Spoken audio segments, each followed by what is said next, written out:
你有冇試過明明好努力想令人生穩定，一份穩定嘅工作，穩陣投資，身體唔好出事，屋企唔好嘈，結果一個意外，全部計劃即刻亂晒。原來你一直搞錯咗，真正令你崩潰嘅未必係風浪，而係你太耐冇遇過風浪。你諗下，我哋成日講安全感，供樓要安全感，份工要安全感，連感情要安全感，連星期六日去邊食飯都最好唔好中伏。我哋由細到大都被教一件事，人生要穩定，唔好出錯，唔好亂嚟，唔好冒險，唔好跌倒。於是我哋好自然就會覺得最好嘅人生就係冇意外。但你有冇發現，現實偏偏唔係咁運咗？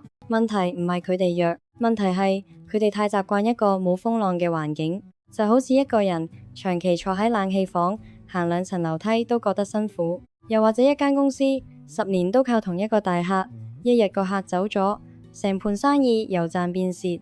又或者一段關係，大家從來唔講真話，表面和平，直到有日爆出嚟，先發現問題其實累積咗好多年。我哋以為冇壓力等於安全，但好多時冇壓力只係等於你睇唔到裂痕。真正可怕嘅唔係人生有風浪，真正可怕嘅係你嘅人生結構完全受唔起風浪。你有冇見過啲人平時好似冇咩特別，但一遇到事反而越做越定？公司裁員，佢唔係唔驚，但佢手上有技能，有朋友，有第二條路。股市一跌，佢唔係冇損失，但佢一早冇將全部身家壓喺同一個地方。當關係有衝突時，佢唔係冇情緒，但佢識得講，識得聽，識得修補。呢種人唔係無敵，佢哋只係唔係玻璃。我哋好多時追求嘅安全感，其實好似將自己放入一個透明玻璃箱，入面冇風冇雨冇噪音，望落好舒服。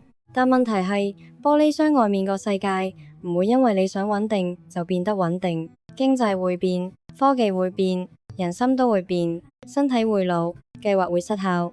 你以為最穩陣嗰條路，有時只係最多人一齊排隊嗰條路。你可能讀過好多自我提升書，教你點樣計劃人生、管理時間、設定目標，呢啲當然有用。但今日我想同你講嘅，唔係點樣令世界聽你支笛，而係點樣令你自己，即使世界唔聽你支笛，都唔會一夜打散晒任盤計劃。因為一個成熟嘅人，唔係冇壓力，係佢開始明白，有啲壓力其實係訓練，有啲不確定其實係保護，有啲小失敗其實係提前交學費。你回想一下自己人生入面，真正令你變強嘅時刻，通常係咪都唔係最舒服嗰啲日子？可能係一次轉工，你被逼重新學嘢；可能係一次分手，你開始知道自己真正需要乜；又可能係一次生意失敗，你先明白現金流唔係數字遊戲；亦可能係一次病倒，令你終於唔再扮自己係鐵人。嗰啲日子好辛苦，當時你甚至覺得點解係我？但幾年後你回望，會發現原來嗰啲轉變唔係純粹破壞你，佢哋都喺某個程度上重組咗你。呢集我想同你拆一個好重要嘅概念。如果你而家30幾、40幾、50幾歲，開始覺得人生唔可以再只靠衝，亦唔可以再只靠運氣，呢個概念可能會幫你重新理解點解有啲人遇到轉變會崩潰，有啲人遇到轉變反而會升級。而呢件事第一步就係分清楚3種狀態：脆弱、強韌同一種更高級嘅狀態。想象台面有3樣嘢，第一樣玻璃杯，第二樣鐵煲，第3樣肌肉。你將玻璃杯跌落地，佢會碎，呢個叫脆弱；你將鐵煲跌落地，佢大概冇事，最多砰一聲，呢個叫強韌或者耐用。但肌肉好特別，你俾佢適量壓力，例如做運動、負重、行樓梯，再加上休息同恢復，佢有機會變得更強。當然唔係叫你亂操自己，健康狀況人人唔同，只係用一個好易明嘅比喻去講。有啲系統唔單止頂得住壓力，仲會因為適量壓力而變好。呢個就係最關鍵嘅分別。脆弱嘅嘢怕亂，強韌嘅嘢頂得住亂，但更高級嘅嘢會利用亂。你有冇諗過，原來我哋大部分人追求嘅只係做鐵煲，即係我想頂得住，我想抗壓，唔好崩潰，想多啲人性。但其實更聰明嘅人生設計，唔係淨係問我點樣頂住，而係問我點樣令每一次小混亂都變成我嘅燃料。好似肌肉咁，佢唔係討厭壓力，佢討厭嘅係過量、持續、冇恢復嘅壓力，但有節奏、有分寸、有回復空間嘅壓力，反而令佢成長。人生都一樣，如果你完全唔接觸陌生人，你嘅溝通能力會退化；你完全唔試新嘢，你嘅學習能力會退化。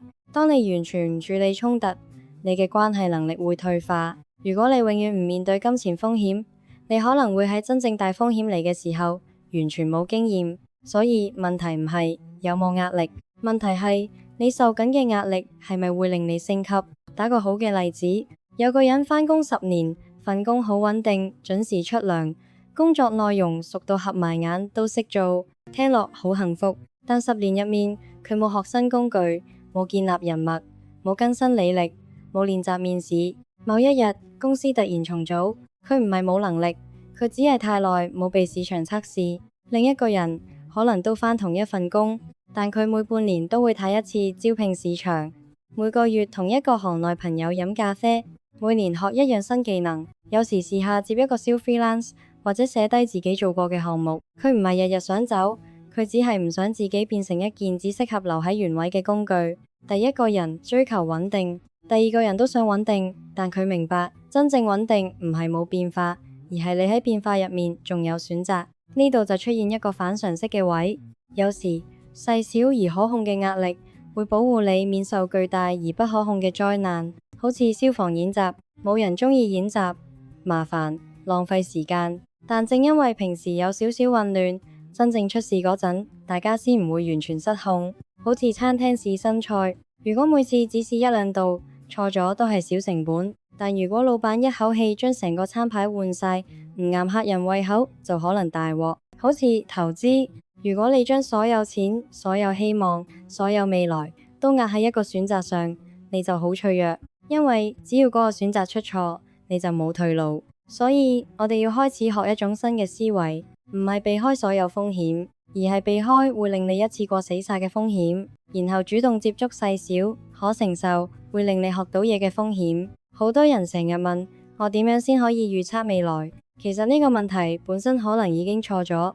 未來最麻煩嘅地方就係佢唔會完全俾你預測。你以為穩陣嘅行業會突然被科技改寫，認為長久嘅關係會突然出現裂痕，以為身體冇事就可以一直熬夜。當你以為係低風險時候，原來只係風險未爆出嚟。所以更好嘅問題係，如果我估錯咗，我會唔會死？如果世界同我想象唔同，我仲有冇第二條路？你而家見識到未？真正高級嘅安全感唔係建立喺我一定估中，而係建立喺就算我估錯，我都唔會沉船，甚至我可以從錯誤入面攞到着數。呢個概念對30至55歲嘅人特別重要，因為去到呢個年紀，我哋唔再係18、22，可以話輸咗再嚟。你可能有家庭，要供樓交租，有父母、小朋友要養，有固定開支。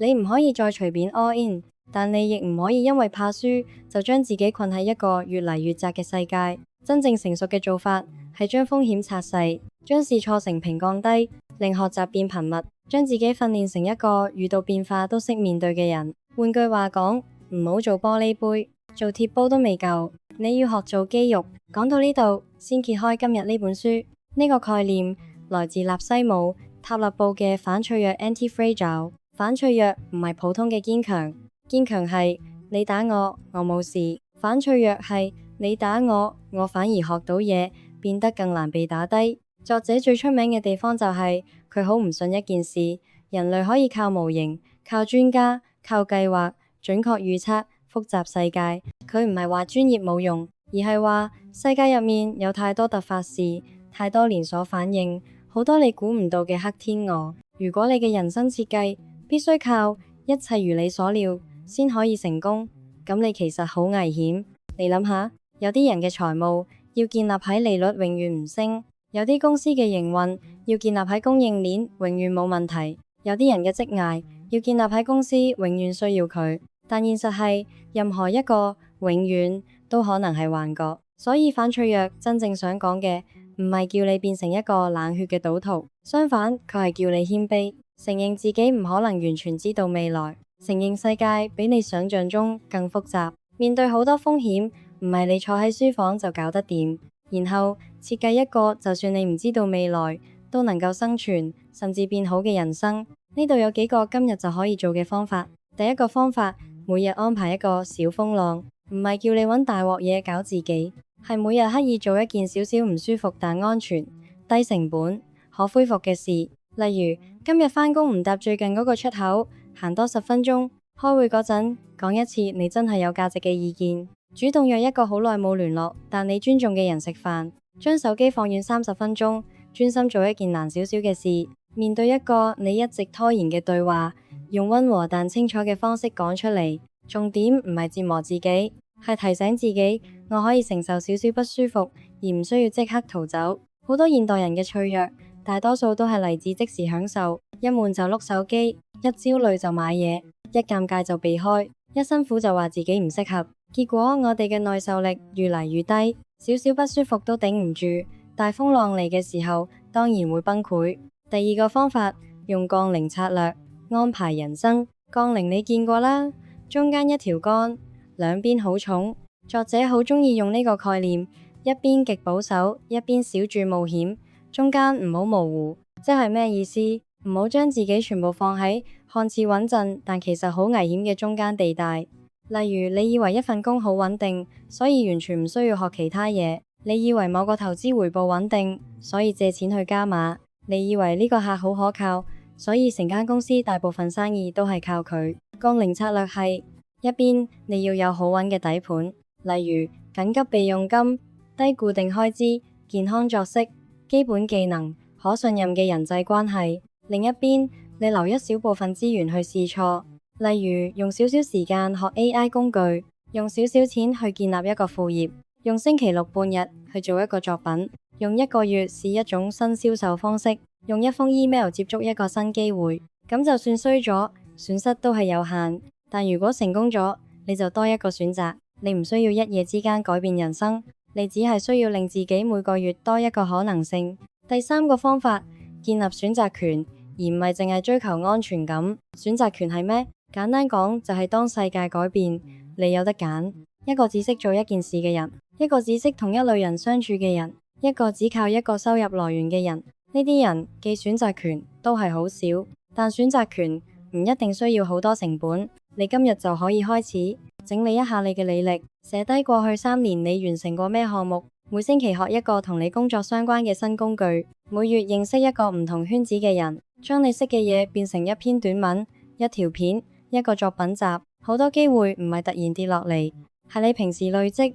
當某一日世界變動，過往累積記就變成你記逃生門。反脆弱嘅人唔係好彩，係佢哋平時種落好多細小選擇權，等轉變嚟嘅時候，有啲種子就會突然發芽。第4個方法，刪走令你一爆就死嘅脆弱點。作者有一個好重要嘅想法，要少做某啲壞事，往往比多做某啲好事更有效。你唔一定要即刻揾更多錢，但你可以先減少不必要嘅固定開支。你亦唔一定要即刻變成投資高手，但可以先避免借錢去做自己唔明白嘅投資。你唔一定要即刻變成健康達人，至少你可以先減少一個長期令你瞓唔到嘅壞習慣。健康方面，每個人狀況唔同，唔好硬嚟。但一般嚟講，減少明顯對身體唔好嘅習慣，通常比追求神奇方法更實際。呢啲都係刪走脆弱點，因為有時人生唔需要你加好多嘢，人生需要你減少幾個隨時會令你爆煲嘅黑洞。你可以今晚就攞張紙寫低4樣嘢。第一，我而家最依賴邊一樣嘢？係一份工、一個客、一段關係，定係一個收入來源？第二，如果呢樣嘢突然出問題，最壞情況會點？唔係為咗嚇自己，而係睇清楚。第三，有冇一個低成本方法可以令我冇咁依賴佢？例如學習一項技能，多儲一筆備用金，建立更多人脈，增加多個收入可能性。第四，我可唔可以安排一個小試驗？例如你想轉行，唔好即刻辭職，先約3個行內朋友傾偈，或者上一個短課程。例如你想改善身體，唔好一次過買齊晒裝備，先連續7日，每日做15分鐘，睇下自己做唔做到。如果你想開始副業，唔好一開始租鋪、借錢、開公司，先用一個週末做最細版本，睇下有冇人真係願意俾錢。第5個方法，寫小失敗筆記。呢個好簡單，但好有用。每次有小失敗，唔好淨係怪自己，亦唔好扮冇事。你寫3句，我原本以為咩，現實發生咗咩？下次我可以點樣令損失少啲，學得快啲？例如今次同客傾唔成，你唔好淨係話我唔好彩，你可以問翻自己，係咪我一開始冇問清楚預算？係咪我太快講方案？定係我冇提供更多選擇？當你同伴侶吵架，你唔好淨係講佢唔明白我，你問翻自己，我係咪用咗言語攻擊代替表達？定係我期待對方識讀心？當你小失敗，如果你肯拆解，佢就會變成教材。最怕係咩？最怕係你每次跌倒都只係覺得痛，冇拎走任何資料。咁你下次會用同一個姿勢再跌一次。反脆弱嘅人生唔係冇錯，而係每次錯都令系統更新。講到尾，反脆弱最打動我嘅唔係叫人變強，因為變強好容易變成一種壓迫，好似你唔可以喊，唔可以驚，唔可以攰。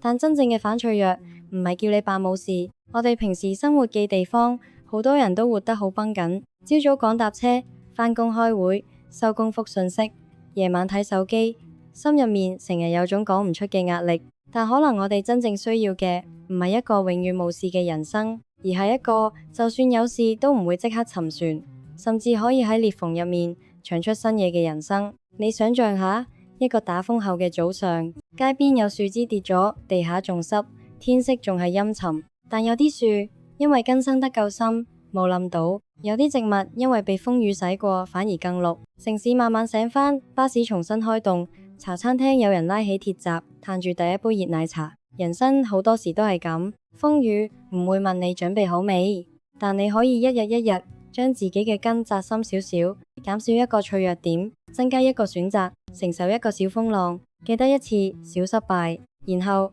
下一次世界再亂嘅時候，你未必會開心，但你會比以前更淡定。你唔需要變成一個無懈可擊嘅人，你只需要慢慢變成一個冇咁容易被世界打低嘅人。如果你覺得呢集令你重新理解安全感，請幫我哋 like 同 share， 記得訂閱埋書裡有局。